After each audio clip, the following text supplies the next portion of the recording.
L'ambiance était à la fête samedi sur la toute nouvelle terrasse du refuge de la Pointe-Percée au Grand Bornand. Musique traditionnelle et crozet ont été fortement appréciées par les convives dans ce majestueux environnement de l'Appia à 2165 mètres d'altitude.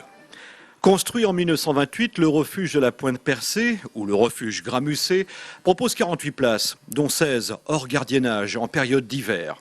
Un refuge comme on les aime, simple, chaleureux, humain, et gardé depuis le début de la saison par Marie Jacquet, incontestable valeur ajoutée de la structure. Mais malgré cette incontestable valeur ajoutée, le refuge avait besoin de quelques nouveaux aménagements pour être un peu plus en phase avec les nouvelles exigences de la clientèle. C'est ainsi que la terrasse a été entièrement refaite et financée par le club alpin français, celui d'Annecy, pour un investissement de 7 000 €. Les travaux de démontage de l'ancienne ont été assurés bénévolement par l'association En passant par la montagne et le montage de la nouvelle structure bénévolement aussi par le compagnon de la gardienne.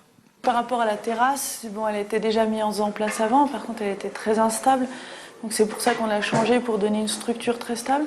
Et les toilettes, c'est vraiment un élément qui permet d'avoir beaucoup plus de personnes différentes. Parce que c'est sûr, ça bloquait pas mal de gens de venir dans ce refuge et d'avoir les toilettes qu'il y avait avant. Les nouvelles toilettes du refuge étaient aussi un élément moteur de toute cette agitation festive. Il faut dire qu'en altitude, les toilettes ont longtemps été un vrai problème de pollution de l'environnement. Les choses s'améliorent progressivement avec notamment l'installation de toilettes écologiques et sèches pour le refuge de la Pointe-Percée qui ne peut pas se permettre de gaspiller l'eau. Les nouvelles toilettes ont été financées par la mairie du Grand Bornand et ont coûté 30 000 €, un prix qui inclut le coût des différents héliportages qui ont été nécessaires pour acheminer les matériaux de construction. Jusqu'à maintenant, on avait des toilettes qui étaient vraiment pas au niveau de ce que les gens peuvent attendre. Et là, on a fait un équipement qui est un minimum pour satisfaire les clients, c'est-à-dire apporter un certain confort. Et je crois que les gens, quand ils viennent, c'est des petites touches comme ça qui sont importantes, aussi bien l'hiver que l'été. Des toilettes décentes, des choses comme ça, c'est très important pour satisfaire la clientèle. Les clientèles demandent un minimum de confort.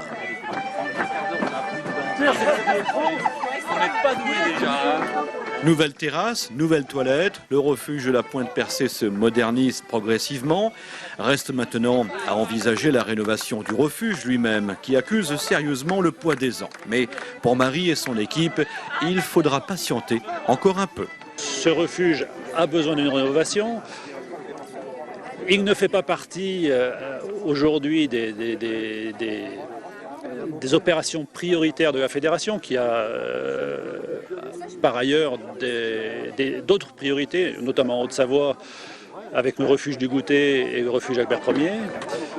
Mais il est bien évident que le refuge de la Pointe-Percée devra faire objet d'une rénovation, puisque les conditions d'accueil des usagers, les conditions de travail de la gardienne ne sont pas celles du XXIe siècle.